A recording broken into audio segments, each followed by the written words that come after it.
let's celebrate. There's a party going on right here, a celebration to last throughout the years.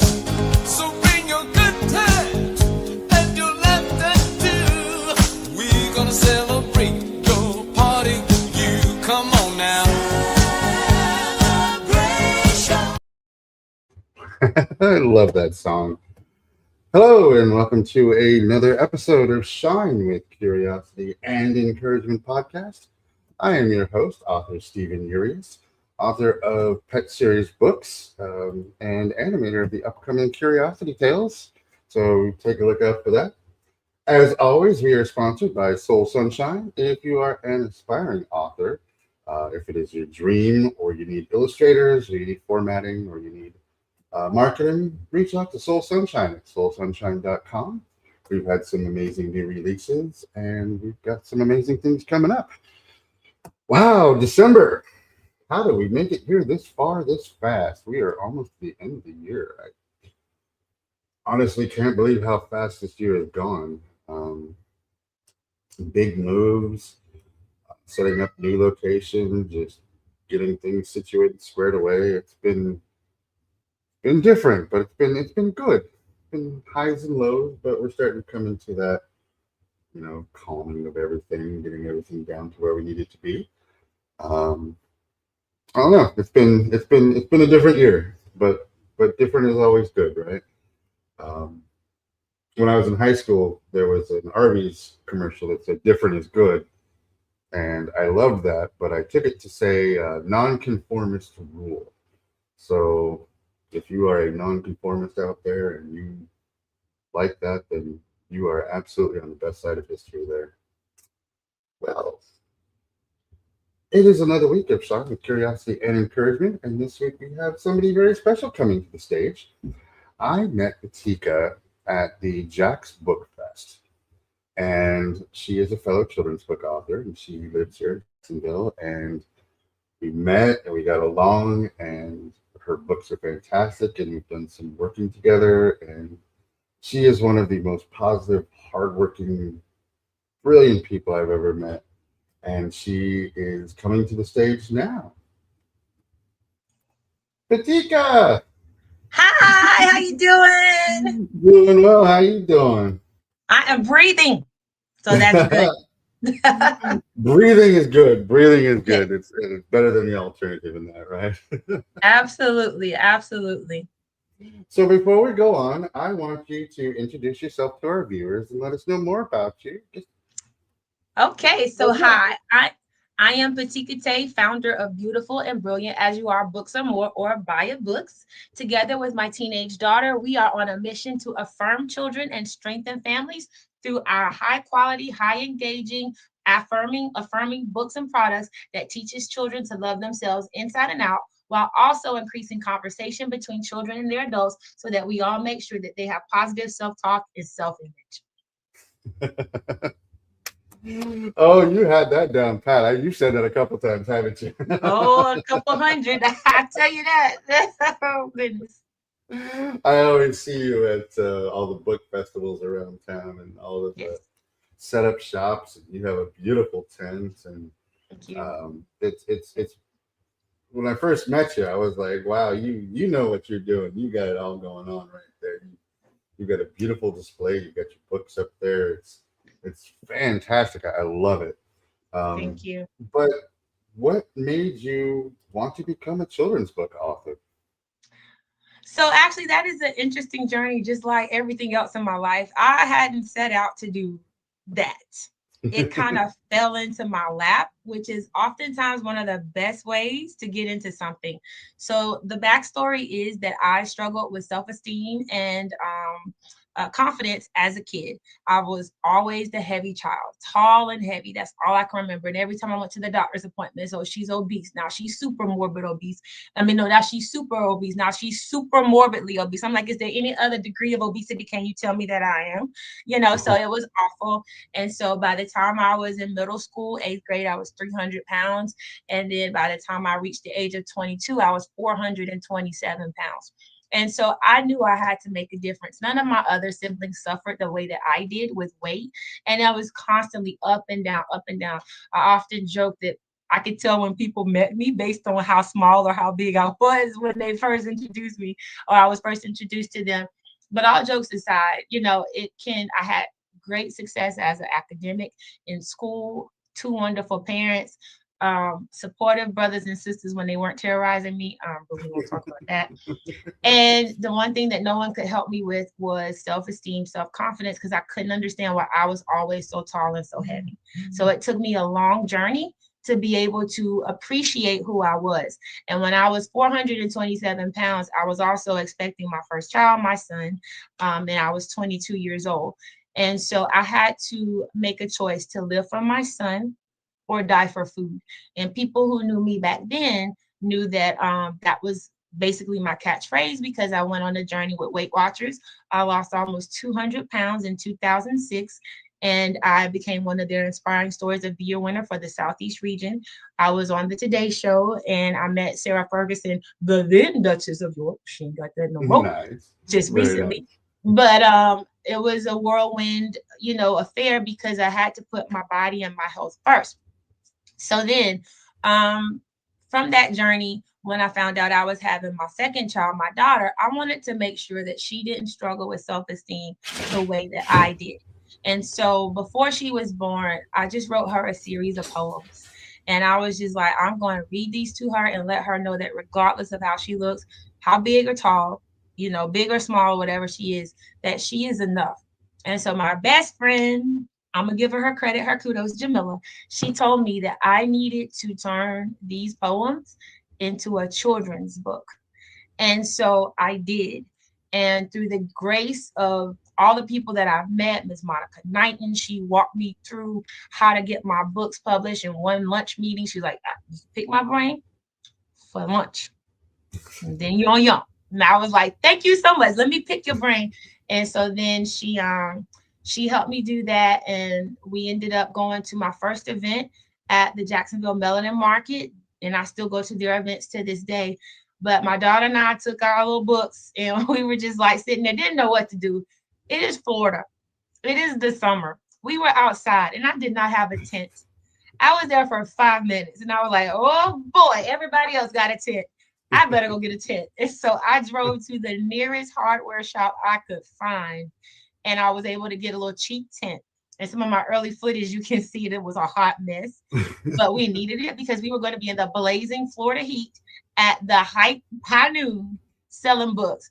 But eventually, long story short, we sold out of about 40 books with 2 hours left to spare.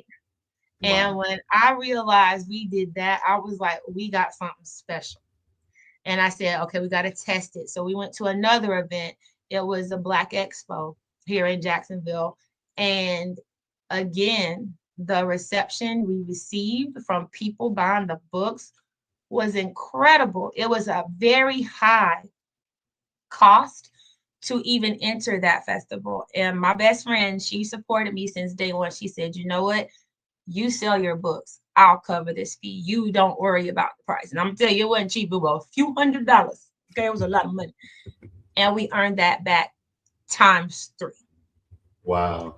Times 4. And that let me know that what we had was something special, is something special. People need it. And obviously, when I thought I was the only one suffering, other people suffered their version of low confidence and self-esteem.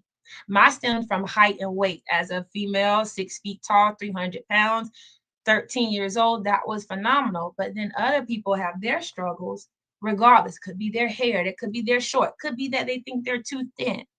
So through the years, I have understood and learned that everybody has something that they're not happy with. But through my pain, I have created purpose. And through the support of the community, I have been able to take that purpose and choose to, create something positive that not only boosts esteem and confidence, but also increases literacy among kids, encouraging them to read or write the stories they want to read. And then just take everything that I've done as my 20 years of an educator and package it all into something that's going to change the world. I firmly believe that. Very nice. That, Thank you. wow. I had no idea. I Yeah, I I got a mean, story. talking to you, I had no idea what the backstory was, and Mhm. wow, that makes me love you even more. That is amazing, and Thank you so much. you're in talking to you, in every moment that we've had together, you've always just given this presence. There's a reason why I call this podcast "Shine," is because it's that shine that people bring. It's their light that they bring upon the world, and hearing that from you, wow, that was absolutely incredible. Just out of curiosity, though, in your books, who is the inspiration for your books? So my children. So my son inspired me to lose the weight the good old fashioned way. And I can remember I was in school in Tallahassee, walking up and down those streets, and every day I set a goal to I want to go as fast as I can. Each time I went out there, as I say I had 30 minutes to walk. Okay, well, I'm gonna start with 30 minutes. However far I get this week, that's how far I get the next week. I'm going to walk farther in those same 30 minutes because I needed to know that I wanted my son to not be embarrassed when he went out in public, or me not being able to keep up with him, when he wants to play and stuff like that. And that was even before he was old enough to even be active. I just wanted to have more for him. And I didn't want him to struggle with esteem and embarrassment because his mom looked a certain way. And Mm, so then once I realized, I mean, literally in my brain, I was like, okay, he took after his dad. He's small and athletic looking. He's not going to struggle like I did. And I literally would pray that he would be tall and thin. And right now he looked like a muscle man. And he's like, hey, mama. And I'm like, boy, going somewhere. But, that was my motivation to get my life together. And then when I had my daughter, okay, well, I had to make sure that I did the right things for her because again, I didn't know who she was going to take after. Was she's going to take after her dad or take after me? And one of the struggles that I also had was being so tall. Tall women have a rough time, especially when we're in school. I can clearly remember looking over everybody's head. And it wasn't until high school that we even had some people on my height level. And I mean that changed things, but really didn't even happen until I got to college that I was at around these super tall football and basketball players, that made me feel short. And so me feeling short is not often. Me feeling small is not something that happens often because I'm usually the biggest presence in the room. And so with her dad being 6'6" and I'm 6 feet, I'm like, oh my gosh, is my daughter gonna be 6'5", 6'8"? And those are the things that went through my head. So I said, you know what? I don't know how she's gonna turn out. But I do know she's going to have to love whoever she is, however she looks, whatever that is. So that's why I wrote the poems so I can inculcate those positive messages. This is before affirmations was really even a big thing now. And I tell people how to do affirmations a little bit better. It's more than just saying things, but you actually have to help the child believe these things too. But that's another story. But creating those poems, and initially I was so surprised at how I wrote. Sometimes I just surprise myself because I'm like, I wrote that. Oh, I did. Okay, okay. Maybe my English teacher at Stanton was right. I do have a talent. And so I tried to get it. Actually, a lot of people don't know this. So this is an exclusive you're getting. I'll give you this oh, exclusive. nice. Okay. Thanks. Yeah. A lot of people don't know. I actually had all the poems into a book and I submitted them to publishers and I was going to create a poetry book for kids. Well, you can imagine how that went, especially back in 2009. Nobody was really reading poetry, and especially not poetry books for kids. So I got rejection after rejection after rejection, if they even bothered to reply. So that's why, even though I wrote the poems in 2009 before she was born, it wasn't until 2019 that I actually created our first book because I sat it in the closet for about 10 years. Mm. And then one of my colleagues, Ms. Monica Knighton, she's the CEO of the Monica Knighton Way. She's an incredible educator. Hey, Ms. Knighton, if you see this. And so she actually published her book and it was an educational book that helps parents engage with their children through the like she embedded questions within the book on the pages. And I was so shocked. I was like, oh my gosh, how did you do that? And that's when self-publishing started becoming popular. And so I was like, that's another route. I can't get a publisher, so I can publish my own. And so she said, look, you can meet with me for lunch. I'll tell you what you need to know, pick my brain, and then you take it from there. And I took it from there and haven't looked back since, but I still give her flowers, because if it wasn't for the idea from my bestie and her sitting down and telling me what to do, I wouldn't be here. Or at least I wouldn't be where I am right now, because I wouldn't know what to do. Very So nice. that's why there was a 10-year lull. No, that what I've come to realize is that everything has to happen in exactly the way it needs to happen. If you rush it, it's not going to bloom the way it's supposed to bloom. If you wait too long, it's not going to be as sweet as what it could have been. And Absolutely. it happens at exactly when you want it to happen, when it needs to happen. And the people that are in your life, that come into your life, who leave your life, are all supposed to happen when that happens. And Absolutely. for me, it's been some of the hardest aspects of everything, but the doors that have opened up in writing and being an author and following, as I call it, following the dream, it leads you to this new direction, and what was behind you is gone. I'm curious though, as a children's book author, and you've made some amazing points in who you've written it for, but what is the most important aspect of being a children's book author? So now I'm going to put on my teacher hat. Love Because it. and I'm just going to say it, and I hope people receive it, because like I said, back then self-publishing wasn't a thing. Now it is a thing. But unfortunately, you have a lot of people that view it as a get rich quick type thing. Mhm. And it is not that.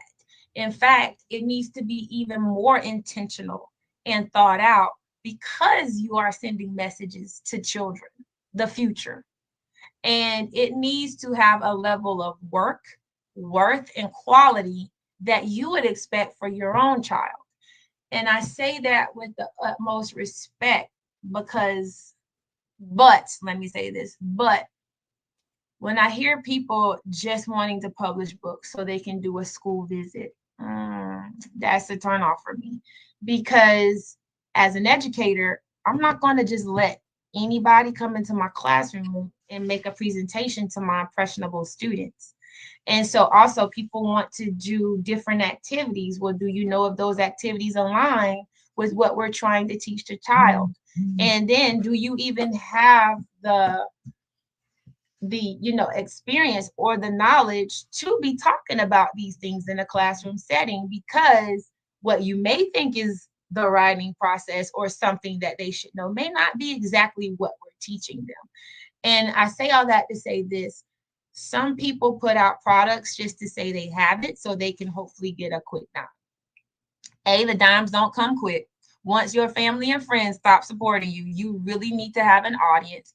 And B, if the sole reason for publishing a children's book is to hopefully get a revenue stream of money and get some quick cash, then we really need to reevaluate what messages we're trying to get out and why, and what are we really trying to do with doing this. This isn't something that people should do because they just want to make money. It should really have some heart and passion behind it. Or at least a purpose, even if the purpose is just to entertain. But here's a litmus test. If you're not willing to invest in getting it edited, getting it illustrated by not your little cousin, but an actual illustrator that knows how to do it, if you're not willing to pay a formatter to format it properly, or to make sure that your page counts and your word counts and your word choice is appropriate for the audience that you are writing to, then you might not need to be doing the book until you're ready to pay for those things or willing to invest in getting that stuff paid for. Because again, you are putting out a product for impressionable young people. We can't just put anything in their hands and expect a handout in return. I see. Wow. I love that. And Thank you. I appreciate that so much because there's so many people out there who just want to release anything and Hmm. just so they can say they're a published author or just Right. so they can say that this is going to make me a fortune, like you said, and it's not. And Yeah, the and let me people, clarify. So if a person just wants to publish a book to say they're a published author, that's different. I mean, you're doing it for yourself. But where I have the issue is when they do it and expect to have the school visits and expect to get all of this, money because they published a book, but then all you did was use clip art yeah, or your cousin who has no knowledge of, illustrations or the process of doing it to put it out there. And unfortunately, and I say that, because unfortunately, the market has become saturated. oh yeah, oh yeah, And the saturation in the market makes it difficult for people like me who would love to bring authors in to talk to kids and inspire them. Difficult for us to see who's really in it for the money or for the child, who has a product that I can confidently say to my principal, hey, we should bring them in, or who's got some stuff that they put together and they're, blowing up your email. And then you're like, what is this? Like, what is Mhm. it? It's like, okay, if I'm grading your book, would you get an A or an F? Because I'm a tough grader. Ask my students. So again, if you just want it for yourself, great, do it. Have fun. It's easy. Upload a file on Amazon. But if you're really trying to be in schools and daycares and really get that, get to the next level as an actual author, then make sure you're investing and doing everything that you need to do to make sure your product is sellable, appealing, and meets, just basic expectations for grammar, editing, word count, word choice, illustrations, etc. I don't want to absolutely. knock anybody's dream, but we need to make sure that that dream is aligned with expectations. And if you're not willing to pay for the quality, then reevaluate the purpose. Absolutely, absolutely.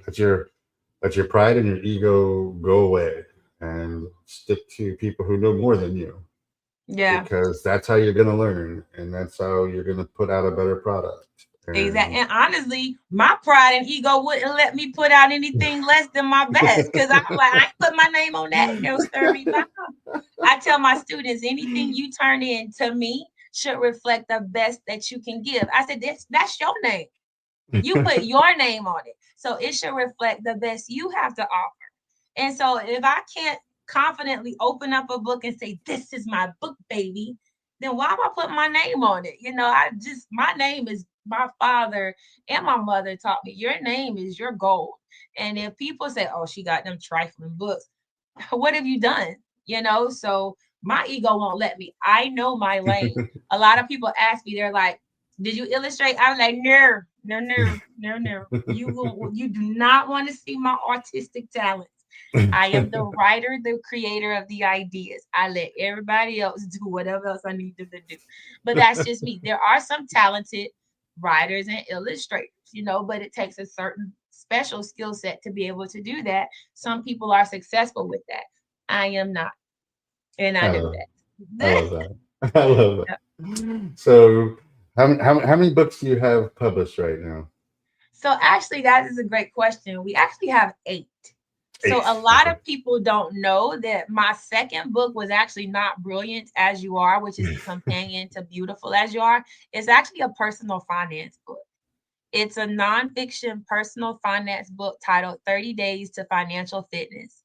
And I actually had a tough time deciding if I wanted to do the children's books as my business or the personal finance because I love personal finance. That is my heart.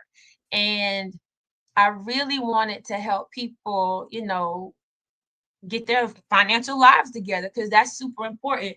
But what I found is that a lot of people don't want to talk about that. And that market is so saturated with the heavyweights. That means I would have been competing with a Dave Ramsey, a Mhm. Susie Orman or a Kimberly, I think Alish, or what Kimberly Alish or somebody. it's a lot of people in that market that has established fan bases. And I was just like, I don't know how I can wiggle my way into that, especially since people don't like to talk about finances. So I spoke to my friend, Miss Rachel Lucas. We had some long walks after work every day, and we kind of hashed it out. And, I saw the success with the children's books. And that's where I said, you know what?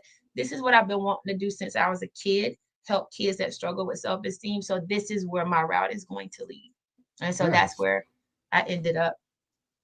So with your children's book routes, where do you want to take these stories? Is there any other aspects Mm-mm. that you want to dive into?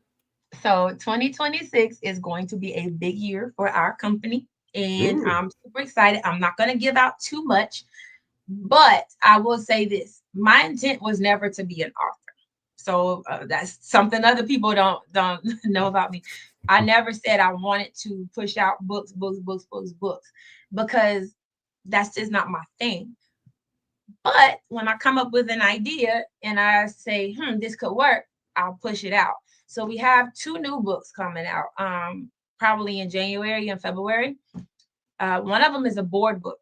So I'm really excited about that. It's a board Nice. book. I'm working on it currently right now with all the other stuff that I'm doing. So if you follow me on my socials, I have not rested in forever. And like I told you, So I got to true. get ready for a trip like tomorrow. So the board book is going to address the parents who have children that they say will tear up a paperback book or a hardcover book to pages. I said, guess what? I will fix that for you. I have a board book that you can have. So we Nice. have that. And then here's another exclusive. Here's another exclusive. So if anybody's watching, they're gonna have knowledge of this. People not watching, they're gonna be shocked. So my mom, I didn't know where all of my gifts come from, but in reflecting, my father wrote a lot. He was a meticulous writer, just of information. And my mom, lo and behold, was a poet back in her day. My mom is 72, Nice. and she had a book. So we all keep journals, just mountains and mountains of journals. She had a book of poetry that she wrote when she was a teenager, Wow. and she gave it to me about 2.5, 3 years ago.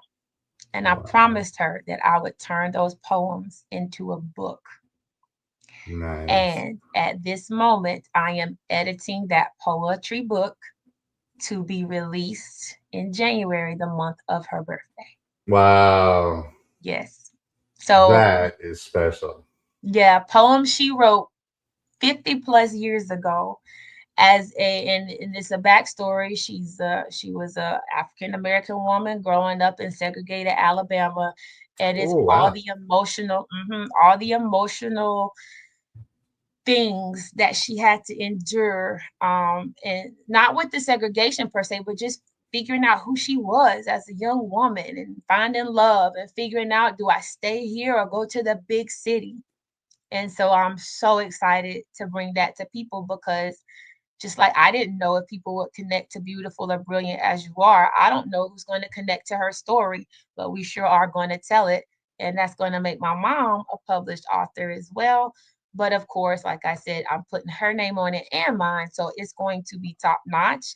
And it's going to be something that I think people in her generation and younger and older will be able to connect to, relate with, and really see the power of writing, sharing your stories, and having a voice. Oh, I hope so.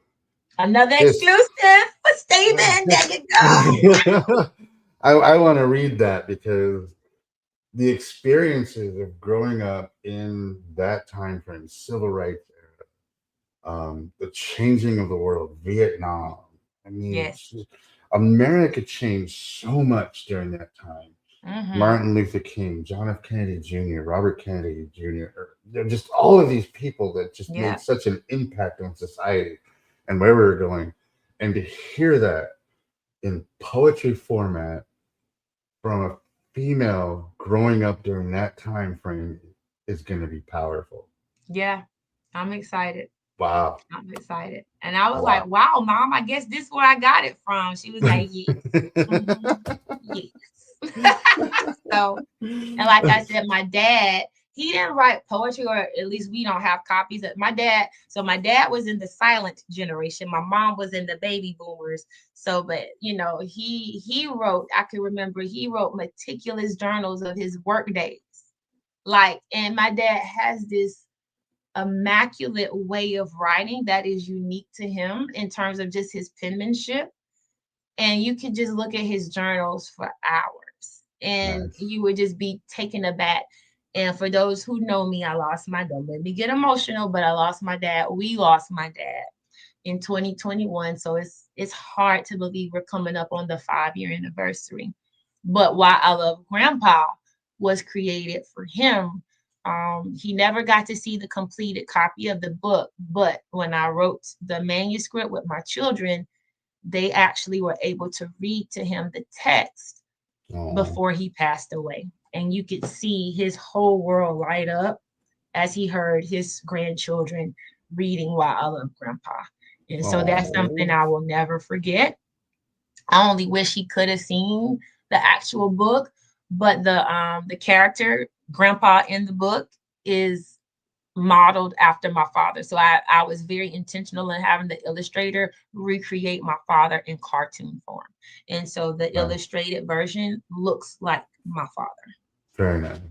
Wow, that's that's special. That hit me close to the heart. I lost my dad in 2020, and I Mm, still haven't fully recovered from it. But I mean, it gets mm-mm. easier in time, but still, it's what you Yeah, lose out in that aspect, especially with your kids, their right. grandkids, what Hmm. they no longer get. I know you said you have a trip that you've got a plan for, and you didn't want to do too long today. So before we I'm go, good. is We're having fun. We're having fun. I like to talk. We're good. We can keep all going. right, all Love it. right. Yeah, Steven, you got me. You got me. That's These what are great questions too. that's what I love in podcasting is that you just get to know somebody and you get it out Hmm. there, and it it brings us And all together. yeah, and I'm gonna say anybody who's watching it, drop some comments or questions so I can hopefully answer them later in the replay. Or can we see the comments and questions live? Yeah, if any comments come up, I will display them on the screen, and you can Okay. answer them right there, and we can say hello. Fantastic. Yep. And Um, then if you're not live, you're watching the replay, send them to us. Please follow me on my socials. I'm sure Stephen will post it, but my IG is popping up, author PeTika. And just let us know how we can support you. And thank you for being here. Please share with your networks as well. Because this is a movement. I'm on a mission, and more people that can support my vision of where we're going. And like I said, 2026, the 2 books is one thing, but I'm gonna tell you, I got something even bigger planned, even bigger. Now I can't spill the beans on that one, but when you see it, you're gonna be like, hot diggity dog. That girl said she was gonna do something big. She wasn't lying. well, one thing that I've come to realize especially in nowadays, Hmm. the attention span of people have gotten so low that when you hear somebody actually reads books, it's almost like what? Like you read books? Hmm. And I gravitate towards those people. I gravitate towards people who like to read books, and not just like I only read one type of book, but read Uh-oh. all types of different books. And You're not gonna like me. well, You're not gonna like me in this one because I have a running joke with one of my former colleagues. She's amazing. If she's watching this, you know who you are. She picks at me all the time. I'm gonna be honest, Stephen. I'm gonna be honest, and don't hate me for this. I don't read fiction books. oh wow, I do not. It is the toughest thing for me to do because my mind is so full of what can I learn, what can I do, that I can't read about Josie and her experience on the beach with John. I have tried. It took me like a whole year to read a 200-page fiction book. So let me just say, I don't read them like I used to in high school. And that's, and I'm gonna say this as well. So my students can relate because I've always talked to them about this. Reading should be enjoyable. It shouldn't be hmm forced. hmm Although we know the benefits of reading 20 minutes a day, so that should be something that we do and aspire to do with our kids, but they still should be able to read what they enjoy and what they like. in high school and middle school, they made us read all kinds of books that I couldn't care less about. I just did not want to read those books. I did it because I had to, because that I was told and taught to do what you're supposed to do. But I tell you, if I had to read one more page about flies and lords and pieces being separates and Gatsby's being great, I was like, come on, y'all. I got other stuff to read. So, it wasn't all bad though, right? Yeah. I mean, they were good stories, but I didn't want to read them. And I'm just not going to sugarcoat that. So I tell my students, sometimes we have to do what we have to do because we have to do them, but get it done, even if you don't enjoy it. So that's the one thing. But when I tell my students, when you're reading for enjoyment and pleasure, read what you want. Parents, let your child read comic books. Let them read manga, whatever they call it. Encourage them to read what they have to read, but let them read what they want. And honestly, now I am a prolific reader of finance books, gardening books, stuff that I love. You can't make me put them down.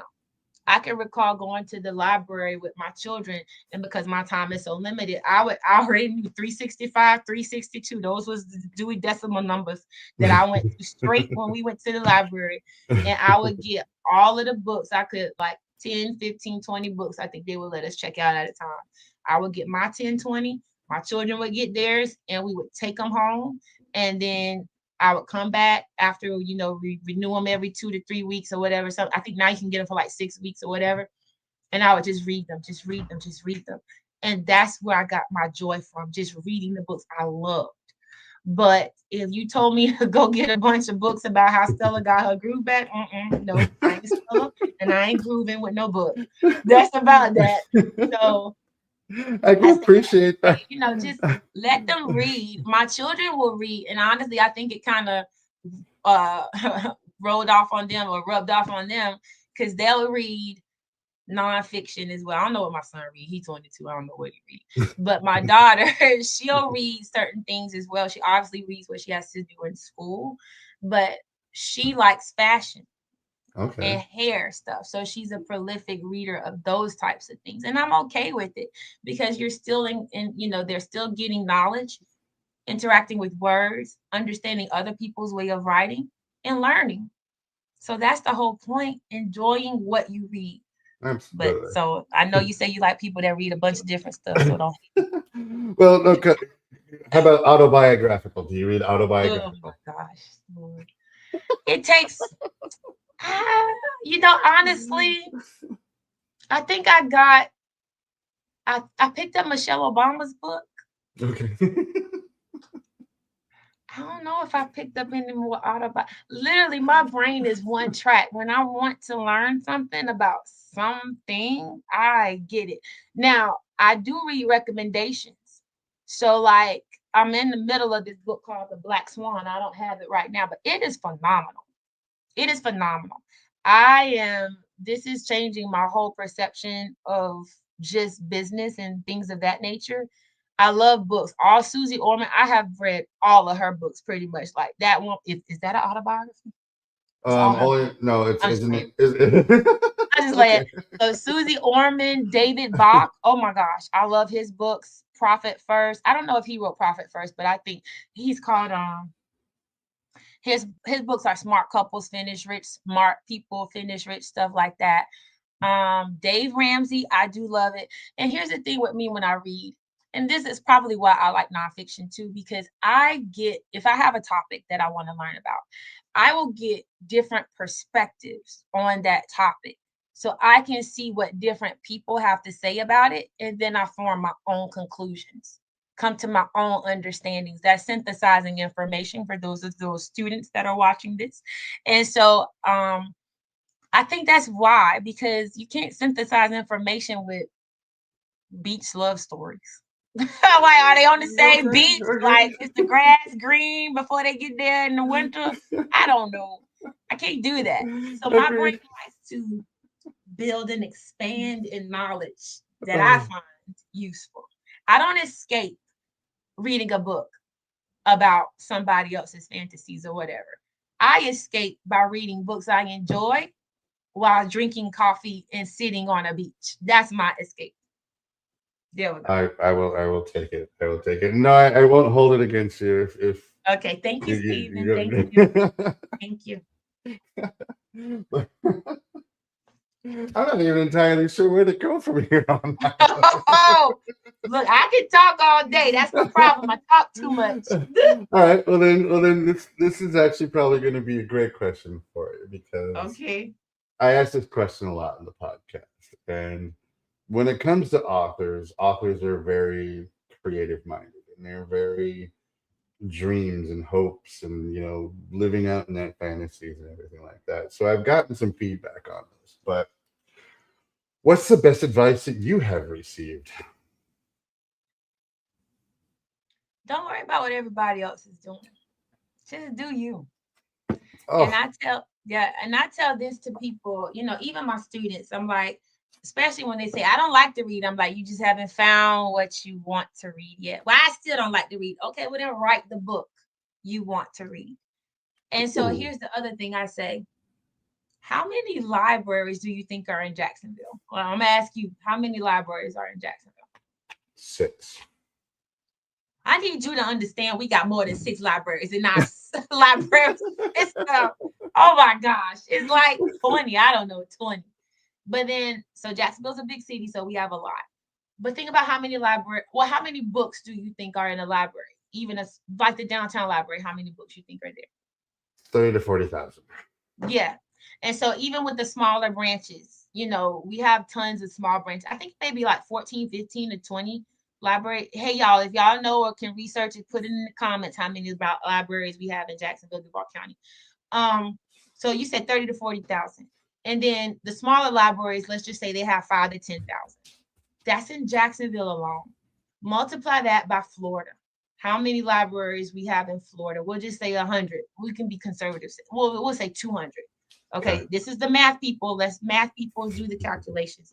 200 in Florida times, we'll say an average of 20,000 books.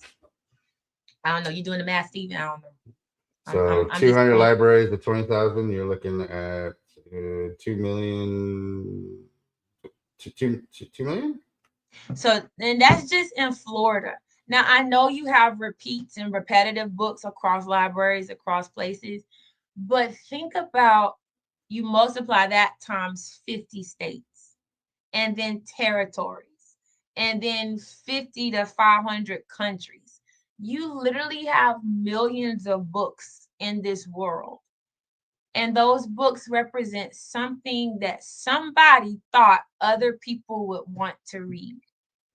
Why can't that be your book, your idea? And I can tell you, whether it gets checked out once or 100 times, you're sharing your work, your stories, your knowledge, and somebody is going to appreciate it. Or if they don't, they're going to talk about it. So you know that they read it anyway. So it is a topic for conversation. So do what you want to do. Put the messages out you want to push out. Do it right. Do it with integrity. Make sure it's something you would want to buy. And then just don't worry about what everybody else is doing, because what I found is this children's book author industry, even within our local city, can be quite competitive. Oh, But it's only competitive if you're looking at what other people are doing. If you do what you want to do and do it the best you can, there's no competition. It's just collaboration opportunities and enough room for everybody to enjoy what they need to do. Just make it your best, do your best, believe in what you're doing, do it right, and then focus on what makes you happy. I love that. We at the Jack's Book Fest where we met. Mm-hmm. Um, Everybody was so, it's like we weren't in competition with each other. It was like we Right, were all very absolutely. proud of each other. Like, oh, you understand what it took to get to this point. You went Mm-hmm. through this whole thing. And not only that, but you believe in yourself and you believe in your book. So you want to put it out there during events, during festivals, during things that you actually go out there for. not just sitting back expecting people to just find you because you're special, or they find you Yeah. because you're funny, or they find you because of this. Like, you're Mm. putting yourself out there. And for me, one of the hardest aspects is that when I wrote my first book was at the worst part of my life. I lost Mm. my dad in 2020, my mom in 2021. My marriage failed at the end of 2022. And at the beginning of 2023, I was homeless, living in the car. Mm. And that's when I wrote my first book. Wow. So, all the insecurities that you're talking about with your books and overcoming them, I tried to overcome those completely in my first book. And I still haven't fully gotten over all those Mm. insecurities, but Yeah. listening and feeling and hearing other people's thoughts and where they've come from have been so inspiring and so uplifting. And Right. that Yep. Jack's Book Fest, there was just so much love there that it was so awesome. Yeah, and so many people sharing their stories for whatever reason. And typically, people who are out there doing the work have a mission behind what they're doing. Like, I have a mission. It's not just about books. Honestly, it's not about books. It's about the message. Mhm. Strengthening families, empowering parents, affirming children. That is the goal. The books are a tool to get there. And whatever your message is, I know some people have a message to create a world of kindness and accepting other people's differences, and respecting people just as they are. I know some authors have their goals of increasing a love of STEM and science and stuff like that, and others want to make it easier to go to the doctor. I know an author who's all about teaching kids proper manners or how to love their hair. So everyone has a different purpose for their book, their journey, and I'm sure there's a story rooted behind that. And yours is something that is spectacular as well. As hurtful as it was when you were going through it, look at what you're doing through that pain. And you're impacting a lot of people, and we need that. Thank you. It literally saved my life. And it's It, saving someone else's too because you're doing it. oh, I hope so. I, Hmm. I love it. I love just being out there. And like I said, the point of this podcast was to find people who have gone through, not just they had the silver spoon in their mouths the whole time and they don't appreciate anything. It's that Mm. hard work, that struggle, finding yourself, going through that journey, you know, going through it and getting to that point, finding that spark that turns into a flame, that flame that turns into a fire, and just getting the word out there of people who have written books and they believe in it passionately. So, we are coming up on New Year's, and I cannot believe it is December already. 2025 has gone by so fast, and I don't know if every day seems like it's been a year or if every day it seems like it's been an hour. But I Mhm. do know that we are coming up at the end of 2025. Do you have any New Year's resolutions set for next year? I have some goals that I want to accomplish. I have to get my life back in order because I have been doing a lot and I cannot keep this pace up. I cannot. I love what I'm doing. I'm having the time of my life. It has caused me to, just put some things on the back burner, and I really need like $1 million windfall to keep up with everything that I put on the back burner. But I have a bigger goal in mind, and so I won't necessarily say New Year's resolutions, but these are things that I have put in place that I want to accomplish. And I'm going to, not going to, I've been working very diligently to get those goals and see them to fruition. And so I'm a driven person to the Nice. point of my detriment because, like, right now I need like some more sleep and I'm not gonna get it. I'm not gonna get it. I already know. So I'm just gonna be looking all crazy like a zombie, but I love this work. I love what I'm doing. I love, oh, my computer said I low on battery, but I love being able to share stories, encourage others and my students. Oh my goodness.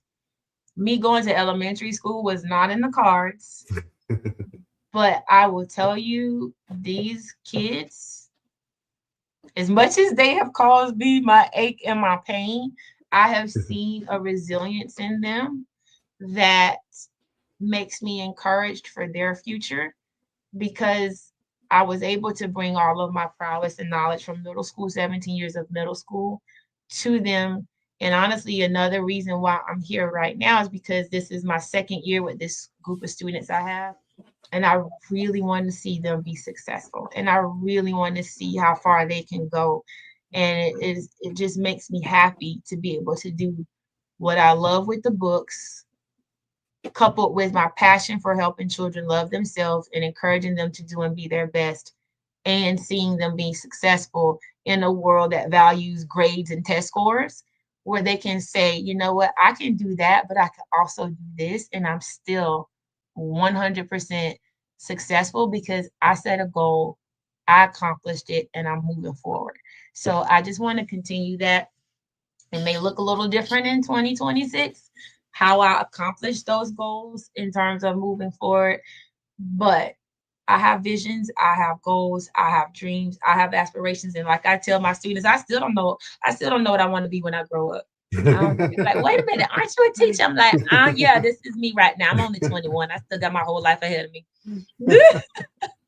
So it's just wonderful. In fact, I recently not met, but one of my students, she found me on social media, and she is like the bomb.com. She's like, my oldest students are in their 30s, they're like 34.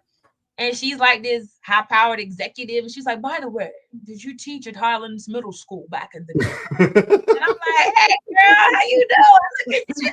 I'm so proud of you. That makes me happy. That makes me so excited. And I look forward to seeing these young ones. It's going to take a little longer for them to get there, because I'm meeting them when they're in single digits, 9 and 10, but to see where they end up and how they flourish and grow is going to be phenomenal. I love that you have goals, Hmm. and a lot of people have aspirations and not goals. Yeah. So an aspiration is I want to be rich. Mm-mm. A goal is I want to Like save it there. $500, Yeah, in a bank account. exactly. Something realistic, something that is attainable, something that's not Right. going to topsy turvy your world upside down by having to Mhm. go and do something that you have no idea about. So Or I compromise your morals, values, and ethics. That is the game changer for me. If it's going to compromise my morals, values, or ethics, I'm not doing it. I'm just done. There you And go. I am not one of those teachers that say I'm teaching because I want to be broke. No, I don't aspire to be a broke teacher. No, that's not what I'm doing. I'm teaching because this is where I am. But like you said, it's how you manage your money that determines whether you're successful or you're struggling. And so I don't agree with that. Oh, teachers do it because they have a higher calling and they don't mind being broke. Nope, that ain't it. I got goals. I want to go travel. I got stuff I got to do. That's honestly why I wrote the book as well, to show people how you can accomplish your goals and live within a modest means. You don't have to, if you make six figures but you spend six figures plus $1, you're Right, still broke. right. So it is what it is. But Stephen, I'm gonna tell you, my computer is about to die, and I really don't want it to shut off on us because my charger is in the other room unless I run up there. But I know we're coming up on the end, so Yeah. I'm just trying to hold out. All right. How about two questions and we'll end it? How's that? Okay, sounds Uh, good. Let me see if I can't get a charger back here. I'm gonna text my daughter, my technical support. Let me my see. first question is that we had at the beginning of the year, my resolution was to have more gratitude for this year. To actually be grateful for things. So even on those hard days, to find something that you have gratitude for. What do you have gratitude for? Look, I I know, and I've told my daughter, and I'll tell anybody, I am truly blessed. What I do is not easily done by a lot of people. And that's not to say it in a bragging tone, but I know there's a higher power that has me doing all the work that I do. Because sometimes I don't even know how I do what I do. Like, I've been in, at one time, it was like one, two, I've taken a class, a college, two basic college level classes while I've been teaching and running the business. It's not easy. And I've been blessed with gifts that allow me to multitask, have visions, get stuff done, understand information, and process it in a way that gets me the results I need. This isn't, it is something that I have been blessed with, and I pray and think about it and thank God for it every night because Nice. I know that I couldn't do this stuff without a higher power guiding my work and what I do. So I am grateful for the gifts I've been blessed with and the vision to see how to use the gifts for the good and not for selfishness or selfish reasons. And I'm grateful for the impact that I've been able to make on the community, on my students, on my family, and within my own self. So just that is what I'm grateful for. I don't know if my daughter saw this. Beautiful. Well, before the battery dies, how about this? Is there anything that you wish to share with our viewers about how they can get in contact with you about upcoming releases, news, and anything Absolutely. that's to come? Yes, the best way to keep in touch with me is to please follow my Instagram or and how about and click the link in my bio so you can sign up for my email list because I send out stuff, tips and everything. I have my Ask the Teacher little lives that I'm doing on Mondays. Tomorrow is going to be at a different time because I won't be in my regular location at 7. But I am trying to give all the resources I can to help raise a generation of confident, capable, literate children that love themselves. And I need your support. I need you to be on this journey with me, sharing my work with your network, supporting the business if you can. If you don't have children, donate. I just need you there. So IG author PeTika, Facebook, my name PeTika Tave, or BayaBooks, BayaBooks. It doesn't mean buy a book. I just found out people remember think about that. It's beautiful and brilliant as you are books and more because I want to know everyone to know that you are beautiful and brilliant inside and out just the way that you are. So please join my email list, subscribe to my YouTube, follow me on Instagram, and just tell me how you're feeling. Keep in touch, share my work because I'm out in these book streets, as I call them. I'm in these book streets pushing books, building confidence with children. I need your help, y'all. I need your help. And thank you so much, Stephen, for having me here. And people don't know, we have an awesome collaboration that's going to start rolling out in January. I cannot wait to share it. Thank you so much for that. And I look forward to what the future brings. Most certainly very welcome. Thank you for coming on the show today, PeTika. If Thanks for having me. I'll put you in the green room. Hopefully the battery will last for a little bit longer and I can follow up with you. But let me go ahead and wrap up the show and we'll talk here in just a little bit. All right, sounds good. Thank you again, and much blessings to you, and many thanks to you for what you're doing to support children and authors as well. Thank you so much. You're most certainly very welcome. Thank you for coming on the show. You have a beautiful story, and the future is absolutely fantastic for what you got coming. Thank you. You're welcome.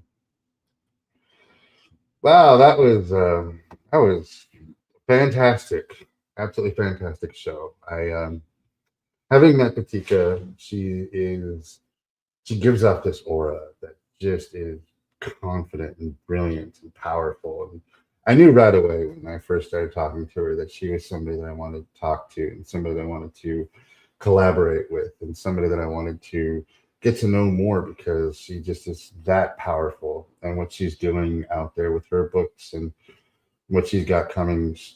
You guys watch out for PeTika. She is gonna make waves and ripples and just be fantastic with everything in this. So I'm going to put her information on this post. Reach out to her, follow her, like, comment, share everything with her. As the week rolls out on the YouTube channel, watch all of the shorts that came from this episode so you can get caught up and just get to know her. And it's going to be fantastic. Well, thank you again for spending your Sunday evenings here with live with me on Shine with Curiosity and Encouragement podcast. Next week we have another amazing author and the holiday season. Just enjoy it for what it is. Don't stress out. Don't think it needs to be anything more than what it is, and just be happy, be peace, love your family, love your kids, love the world. Be happy. It's the best thing I can offer for this week. Thank you for watching, and we will see you guys next week with another episode of Shine with Curiosity and Encouragement Podcast. Have a wonderful week. Ever dreamed of seeing your name on the cover of a book? As a book publisher, we understand the challenges of self-publishing. If you're lost in the process, wondering about illustrators, book coaches, or formatting issues, worry not. At Soul Sunshine, we're here to guide you. Let's turn your dream into reality. Contact us to get started.